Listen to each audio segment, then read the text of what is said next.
Hello and welcome to the second part of Sports Talk right here on Tameside Radio. I'm Mark Phillip and I'm joined this week by Quest Media Network's Katie Caffrell. Katie, how are we doing? I'm good, thanks Mark, how are you? Yeah, not too bad, thanks. Well, there's plenty to discuss this week, but as usual, we'll start the show by taking a look at the Premier League fixtures as Manchester United host Liverpool on Sunday and Manchester City travel to Brighton on Saturday.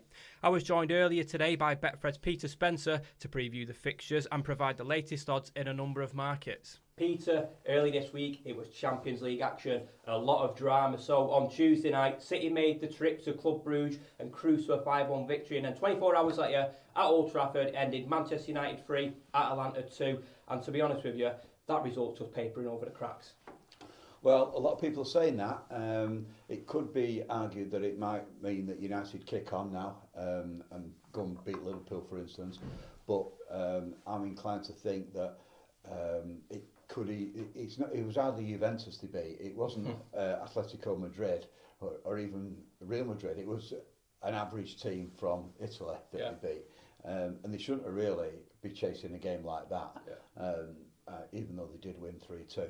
But what sort of United are going to turn out at Old Trafford on Sunday? That's the biggest issue, isn't it? Yeah, I mean, you're looking at that game. In my opinion, I think Liverpool have got a cruise to victory in that one.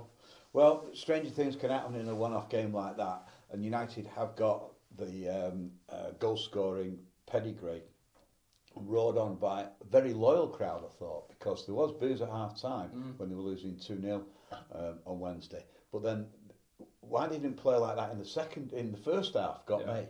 I mean, the odds now with Betfred for winning the Champions League, United have been cut quite dramatically on the back of that because they did show a lot of courage. And I don't think any team would relish coming to Old Trafford in the Champions League, however big they are.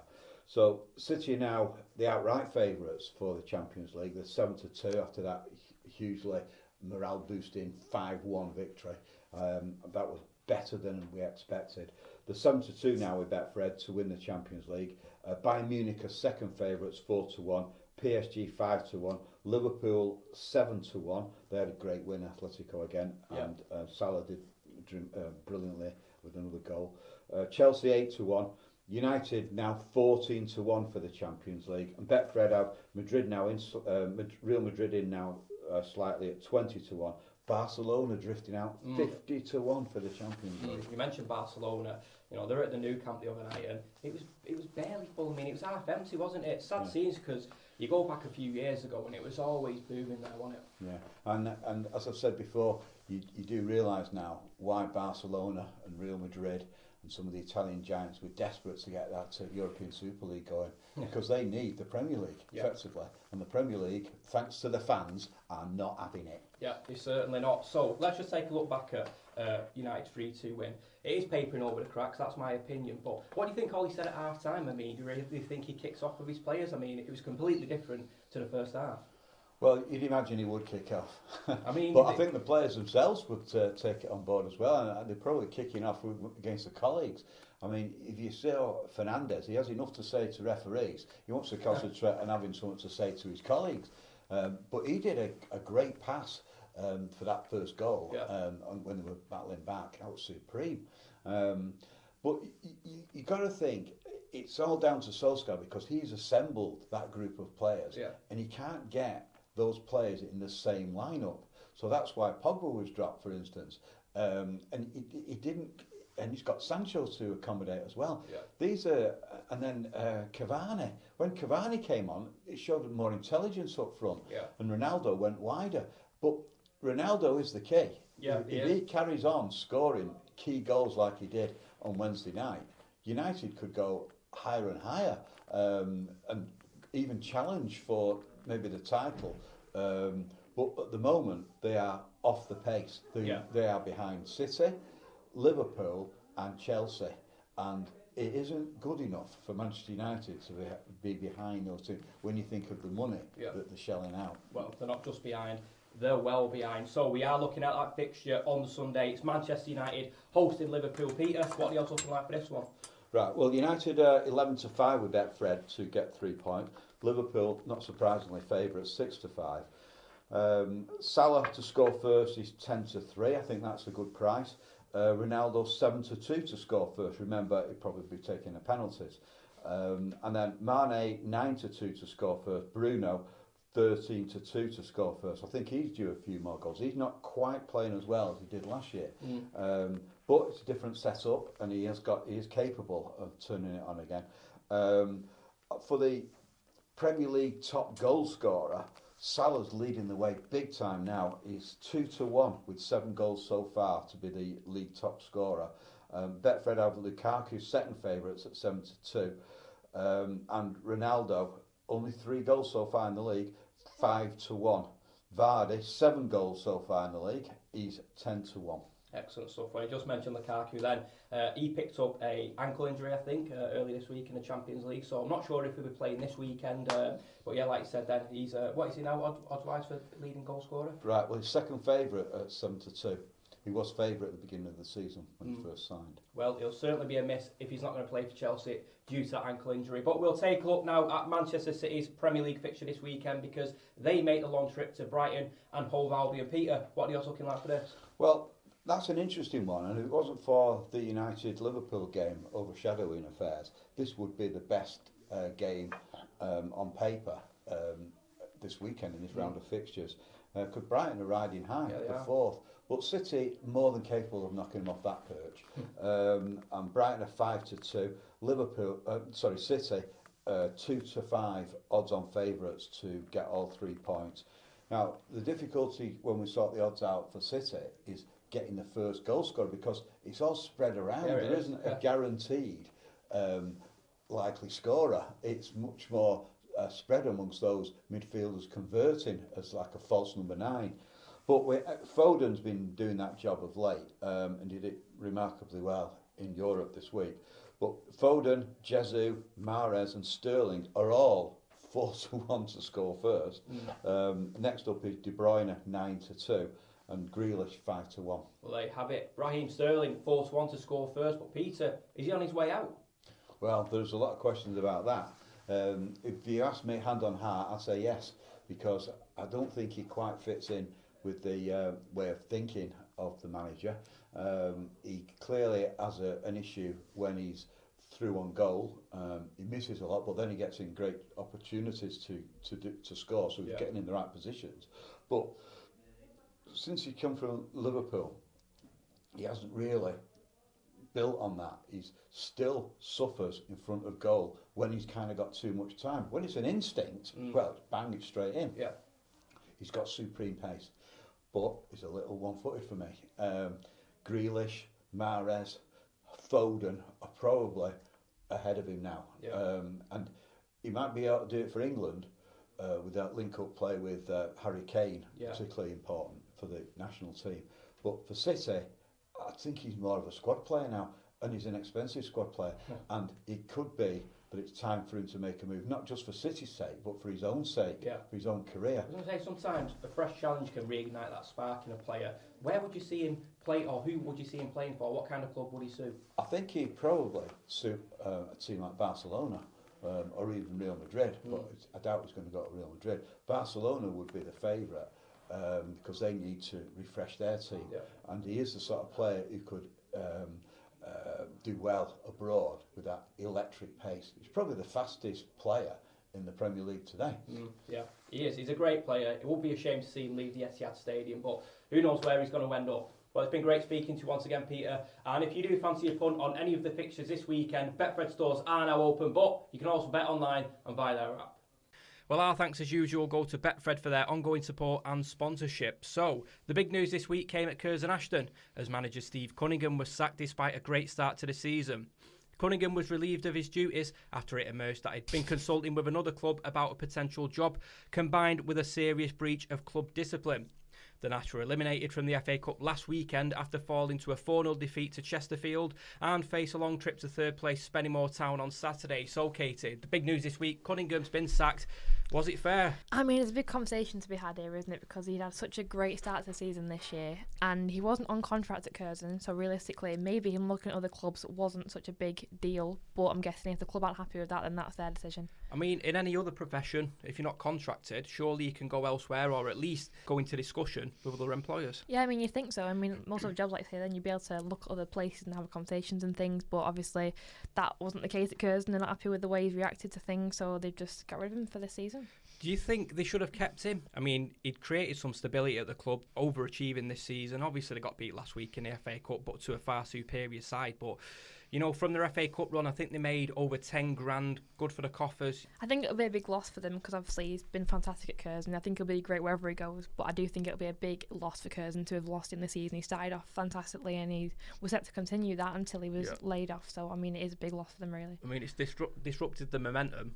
Who are they going to bring in? I mean, surely at this point in the season, they've just got on a good run. You don't want to be bringing anyone else in. No, I think it'll be hard for them to find someone to especially replace his shoes as well after having such a fantastic start. I mean, it will be difficult for them, especially as they've already started the season now. It's not the beginning, so it will be difficult for them to find someone to replace that. Yep, certainly will. Well, moving across the borough, Stalybridge Celtic Academy has extended its partnerships with both main sponsor Smurfit Kappa and education partner Tameside College for a further 3 years. Both partnerships began in 2016 and, due to their success, an extension until 2024 has been agreed. I spoke to Ian Milligan, Academy Chair, Lynn Case, General Manager at Smurfit Kappa, and Jackie Moores, CEO and Principal at Tameside College. We think the structure and support that comes with a further education college is the right environment for our academy students, and there's nothing better than being with your local further education college, Tameside College, and Jackie, the head there, has been superb through this last 5 years, so we're really pleased to be continuing that partnership. How important is it to have these local links? You've got the Tameside College, you've got Smurfit Kappa, a really big local business. How important is it to have that local aspect to it? I think it's very important. It gives a clearer identity to what the club and the academy is about, and you know, there's a lot of these academies around, so I think it's one of the competitive differences that we have, and it gives the lads again a real strong identity, and I think that's reflected by, you know, if you look at on the football side, the coaching staff, Simon Howarth, Phil Jackson, our keeper coach, and Dave Pover, the physio, they're all first team guys, so they're getting a first team experience. And you can only do that if it's your local club. I'm sure Pep goes and has a look at the academy at City, but I don't think they're being coached by Pep day in, day out, whereas our lads are coached by Simon and his team. Yeah. And it's not just first team personnel. Simon's played as high as the Championship, the likes of Wigan, for Cardiff, big clubs. You know, that must be a real attraction for these youngsters. Yeah, they sort of it gives a huge credibility to it, and he's obviously been there, seen there, done it. I think also what he brings is a real level-headedness to it as well, though, and he knows better than anyone that most lads that go into football don't make it. Yeah. And from our point of view, we go into this while we want to see these lads develop into Stalybridge and beyond footballers. We work on the basis they're not, and actually the most important thing for us is they come out with a good education, good qualifications, and are getting a good start in life. And as far as Smurfit Kappa are concerned, I think while they appreciate the football aspect, I think the likes of Lynn and Gary, their first priority and the reason they got into this was they like the idea of these young lads getting a further education, probably getting a break, and also understand that the football brings a motivation to help them work harder and make the most of that education opportunity. Yeah. Well, Jackie was saying it's very disciplined at the college. It's not just a case of them turning up, not doing the work and then going playing football. That will make them real rounded blokes, won't it? It will, and when I talk with the lads, and also occasionally when I'm having a grump with them, it's very much about standards. It's about, you know, being there. It's about being there on time. It's about the right level of respect for your teammates, for staff, for the opposition, and that's all about trying to build them into, you know, good people for the outside world and getting them ready for that outside world. Yep, and we've just come out of COVID. A lot of clubs up and down the country are struggling, as are a lot of businesses. So for you to get the support from Tameside Council, from Smurfit Kappa in these financially difficult times, just shows what they must think of the club. Yeah, I mean, Smurfit Kappa have been on board 5 years. Initially they came in for 2 years, then they extended for 3 years, and then they've extended another 3 years. I don't know anyone, whether it's first team or any level, where someone's had 8 years of continuous support like that. Yeah. So the financial support is terrific, and in some of the tougher years it covers 1 or 2 gaps. In better years it means we can do more for the lads than we might be able to do. But I think on top of that, for the staff, for the whole club, it feels like you've got someone in your corner backing you. Yeah. And actually that goes a long way as well. And I think during this last year, business has been tough for everyone. Business has been tough for them. So it's extra special to feel that we've got that support from Smurfit Kappa Stalybridge, and we couldn't be more appreciative. And just finally, I've asked both Jackie and Lynn the same question. The kits are looking fantastic, aren't they? They are, yeah, and I think again it's one of those things where it's great for the academy lads to feel part of the whole club. Yeah. So to see them wearing the first team kit and wearing these special kits from 100 years ago is amazing. They got to wear it the first time last Wednesday.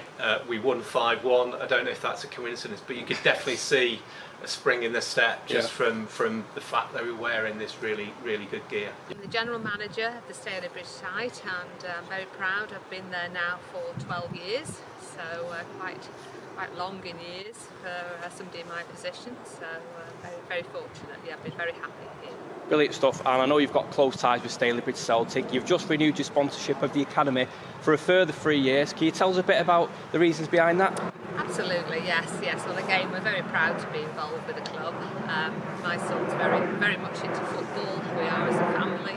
I wanted to do something to help local people, and in particular the academy, the youngsters coming up. I was very, very keen to see that it was linked to the college as well, which is something that was very close to my heart, to make sure people had an education as well as enjoying the sport and hopefully going on to be professional.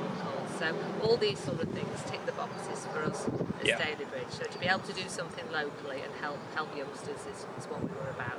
I was talking to Jackie before of Tameside College, and she was talking to me about the importance of that balance between playing football but getting an education at the same time. Was that a big driving force behind your renewal? Is that one of the biggest things, would you say? That is the biggest thing. Right. Yes, very much so.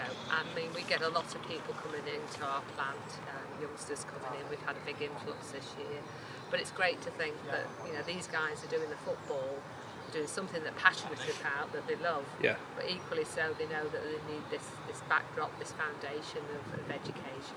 Yeah. So it's a hand-in-hand partnership. Yeah, absolutely. I was going to say, in terms of the company, what does your company do, like in specifics? Well, we're the biggest manufacturer of paperboard packaging, so we make paper right from the source, and we turn that into boxes. So just about every box you pick up, and anything you buy is probably been made by us. We're the world's largest. Right. So a lot of boxes going around, a lot of paper, but we're fully green, so everything's totally recyclable, and it goes back to source and it starts its life again. Excellent stuff. Now, you've seen the shirts, they look fantastic. What have you made of them? I think they're absolutely fantastic. I love the green one. Yeah. I like the retro collar in particular. I think they're absolutely fantastic. I can't wait to get a frame one that we can put in reception for everybody to see. I'm the principal at Tameside College and Clarendon Sixth Form College, which are the two big colleges in the centre of Ashton in Tameside. And you've been involved with Stalybridge Celtic's academy for quite a while now. You've just extended your sponsorship or your partnership for another 3 years, is that right? Yes, yeah, we're delighted to be able to announce the extension to the partnership. And we've worked with Stalybridge Celtic since I was the principal, or since I became the principal at Tameside College. So we're delighted. So we've brought them back to work with a local FE college. And what are the positives of being involved with a club like Stalybridge? I think because of the proximity between the college and the club, it means we can work together much more closely. I think the academy programme for students at Stalybridge Celtic means that we can get really talented young footballers and alongside a study programme at the college really prepare them for the next step, either in football or into university. Yeah, it's really important to get that balance between playing football and an education, because a lot of the players, they won't go on to forge a semi-professional or professional career. So how important is that balance? Absolutely, it's really important, and that's, I think, one of the big strengths of working with the club.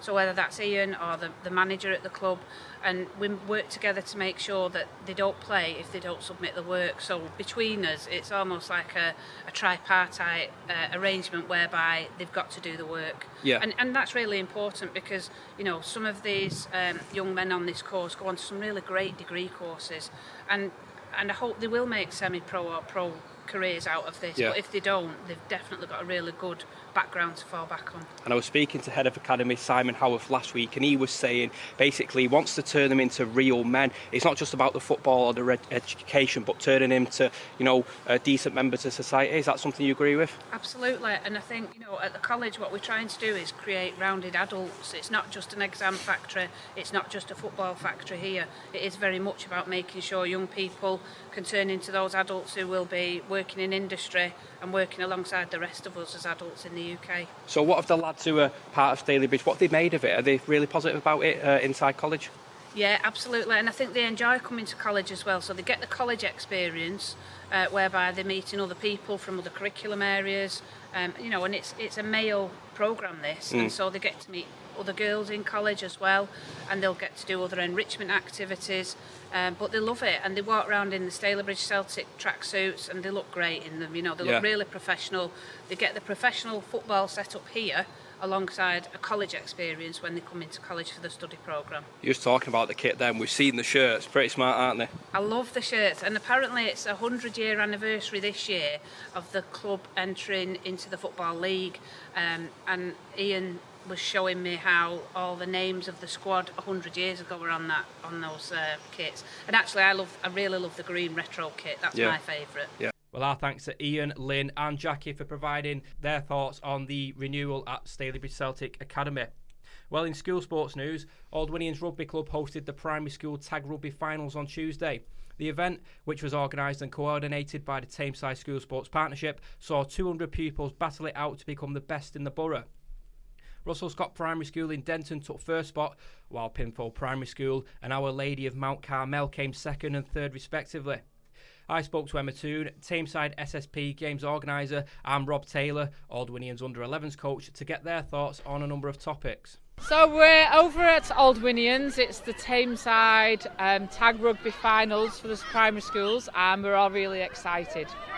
It's a big competition this every year. Aldwinians are hosting it. How helpful have they been to accommodate you? They've been amazing. It's the biggest competition we have with the many teams that are entering in the schools. So yeah, to have Aldwinians helping us like this. We've also had Duckyfield Rugby Club and Ashton Rugby Club helping us out as well. So to have volunteers from the clubs who are so professional, and it's absolutely brilliant. I mean, looking at this now, they're professional, they're respectful.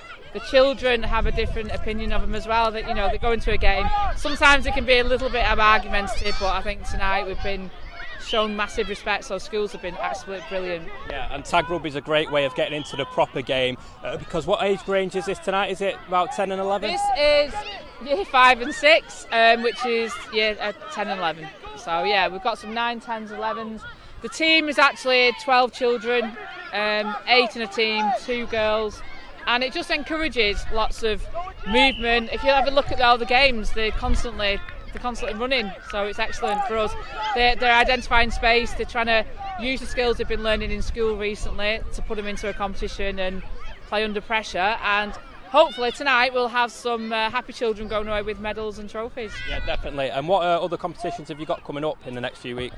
We've kind of gone with the option of making sure that they're all outdoors at the minute, so we've got the quick sticks hockey, which is similar age group. Tomorrow and Thursday we've got rugby again with year 3 and 4, year 5, 6. So trying to give different options. And the quick six hockey, we're looking at making sure that all children in a class can take part and not just the top kids. So we've kind of gone with festival ideas. So it'll just be come and see if you can score a goal. Come and we're not really cared about how many you score. Just let's have a go at playing that sport. Fantastic! It's been absolutely brilliant. I mean, a lot of these kids probably haven't really been exposed to rugby before the last few months. COVID's not helped because some of the year sixes haven't played rugby at all throughout the whole of sort of 20 and 21. So to have them playing this afternoon down here at the club is absolutely fantastic. Over 200 kids from across Tameside it's massive news, great news. Yeah, and you're an under-11s coach at Aldwinians. How's that going so far this season? Fantastically, yeah. We've got a great bunch of boys and girls. Average about 20, 22 kids, and it's growing. We're here every Friday night, 6 till 7, as are most of the junior teams and minis teams. We've kept a core group who've been here probably since they were about 7 years old.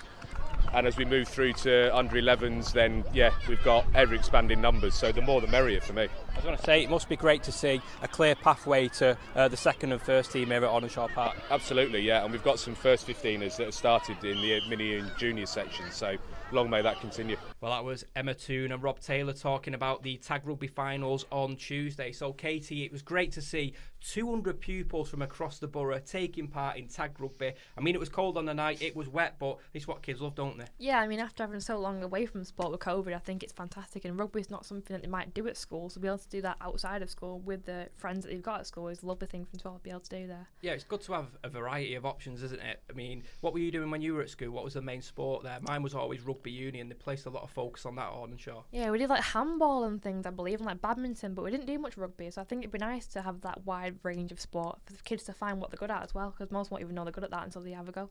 Yeah, definitely. Well, Tag Rugby, really intense sport, and you obviously can't have that physical contact at that age, can you? But to get them just moving, like Emma said then, they're constantly on the move. There's no time for stopping still. So just to increase fitness levels, and a lot of kids carrying a bit of weight these days. So a sport like that is good for them. Yeah, absolutely. I mean, you are completely on the go, aren't you? And I think it is good to learn the principles of rugby, and then if they get older and want to go further into that, they can do, knowing the basics that they've done since childhood. Yeah, definitely. Well, we'll move back into football news now. And in the NPL Premier Division last weekend, Stalybridge Celtic were beaten on home soil as Bamber Bridge ran out 2-1 winners at Bowerfold. Simon Howarth side are 10th in the table and make the trip to 17th place Mickleover on Saturday. Elsewhere, Ashton United came from behind and picked up a massive 3 points with a 2-1 victory over Nantwich Town at Hurst Cross. The Robins are third from bottom and face a tough trip to third place Bamber Bridge on Saturday. Hyde United tasted their fourth consecutive defeat with a 2-0 loss at Basford United. The result leaves the Tigers fourth from bottom. Jim Gannon's side progressed to the Manchester Premier Cup quarter-final on Tuesday night with a 2-1 victory at Glossop. And in the NPL West, Mosley were held to a goalless draw by Clitheroe at Seal Park. But the Lily Whites have also progressed to the Manchester Premier Cup quarter-final, beating Earlham 2-1 on Tuesday. Well, Katie, you have your own column every week in the Tameside Reporter and Glossop Chronicle. It's called Women in Sport, and this week you've got someone called Stephanie Owens who's taken part in the Manchester Marathon. Tell us a bit about that. Yeah, so Stephanie ran with East Cheshire when she was younger and took up running just because she left the army and was quite unfit and needed a way to get back into running. So she found a charity called the Believe and Achieve Trust and realised how incredible their journey is and their story. So she decided to do the Manchester Marathon in support of those, and she did brilliantly, really. She completed the marathon after not sure if she'd be able to do it or not. Did it on her own, which is fantastic. And she's now got a very active family with kids who also run and take part in sports. It's brilliant, really. Yeah, great stuff. A marathon. I mean, you've just completed the Manchester half. Next year, are you going to push it a little bit, go for that marathon? Maybe not next year, but I think at some point I will do a full. But the half was so hard. It did take me out completely. I mean, it's a long way to run that. I mean, people who do marathons, it's such a credit to them because even doing 10Ks and halves are incredibly hard. So to do a marathon is fantastic, really. Yeah, definitely. I mean, you've continued your training with East Cheshire Harriers. You've got any competitions lined up? No, well, I mean, we're in cross-country season at the minute, so we're currently getting ready for cross-country races for the next few weeks up until January, February time. Right. So they're quite often now Manchester League and South East Lancs League, so it's quite a lot going on. But I think the main races for me will be the Tour Tameside again next year, doing all four, so we'll see how that goes. Yeah, good luck with the hell and spell. Well, in 65 days' time, families, friends and loved ones will gather to celebrate Christmas Day. However, for many people, the lead up to Christmas can be an anxious period due to the financial costs of the festive season. With the COVID-19 pandemic putting further strain on families across the borough, Droylsden Amateur Boxing Club coach Ian Harrison has decided to launch a food and toy appeal to help those in need. The appeal was launched last week and has already had a great response. I spoke to Ian about the initiative and the latest developments at the club. Well, I do like a kind of a food bank with Tesco's and Greggs, and I just thought to help people through this bit of the time that we've been having, a bit of a struggle.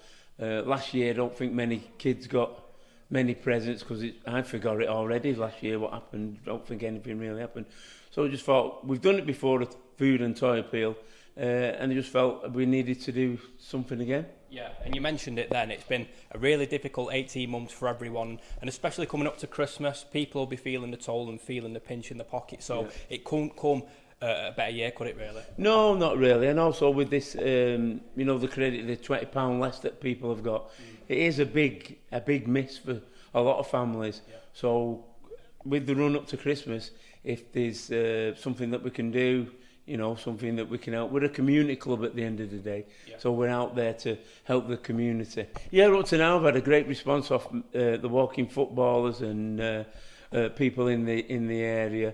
Because what all I'm asking is a stocking filler. So it could be £1. Go to the pound shop, get a pound full of crayons, a box of crayons for £1, colouring books £1, and it soon mount up. Yeah, you've got loads of food as well, just tinned food, non-perishable stuff that comes in very handy, doesn't it? Especially during winter. Yeah, tins of soup and pasta, which is easy to make. Anything like that, non-perishables. Yeah, no bread. And the toys, really, what I'm looking for is new toys rather than second-hand, because it's the wrapping up of them and stuff like that. Brilliant stuff. You've been very busy recently, raising money for Macmillan Cancer Research UK. So tell us a bit about that marathon walk you did. That must have been quite a challenge. It was really hard. I mean, it was 26 miles. I did a couple of training walks, but nothing was on the par of the 26 miles through the Peak District. I mean, the day was lovely. The scenery was great, which got me through it. Very, very well run, which was great. And the coffee morning went brilliant. We raised £300 just from a coffee morning to help the cause. Yeah, I mean, you did that walk for someone who sadly passed away, and I think someone who's currently undergoing treatment for cancer, so it must have been quite sentimental for yourself. Yeah, I mean, we did it for Colin Haywood, who passed away with cancer a couple of months ago. He was one of the founder members of the Walking Football, and for Craig Williams, who at the moment is going through chemo and cancer treatment. Now, looking at stuff inside the ring, Kane Gardner got a fight coming up on the 6th of November, Ultimate Boxer event, and that's something he'll be relishing. Well, this is something that we've been hoping and praying one day an opportunity like this will come along. He was in training for 10 weeks because he had a central area fight in Liverpool against Nathan Bennett. The second time it's been rescheduled. Nathan unfortunately got a COVID, was out of the gym for 3 or 4 weeks, so that was going to be rescheduled.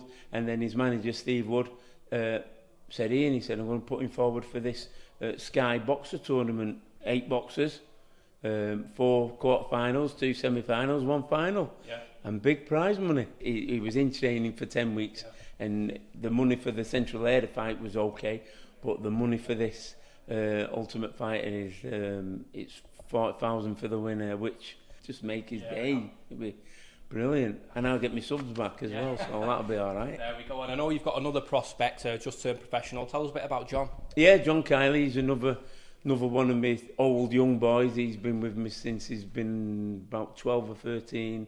With the pandemic, we had a bit of a road that was going to go through in the amateurs, so we just decided to turn over. He had one on the 11th of September, won that 4-rounder, and he's got another one on the 27th of November in Bolton. So that was Droylsden Amateur Boxing Club's Ian Harrison talking about the toy and food appeal. So Katie, it's great to see a local club really getting involved in the local community and helping people in need, because the past 18 months have been awful for everyone. Yeah, I mean, a lot will have lost jobs and so much funds throughout the past 18 months, so to have this little backup, so they can rely on something rather than struggling throughout Christmas is lovely, because I think people don't want to be struggling at Christmas and having to not give as much as they can do, so to be able to have that to fall back on is fantastic, really.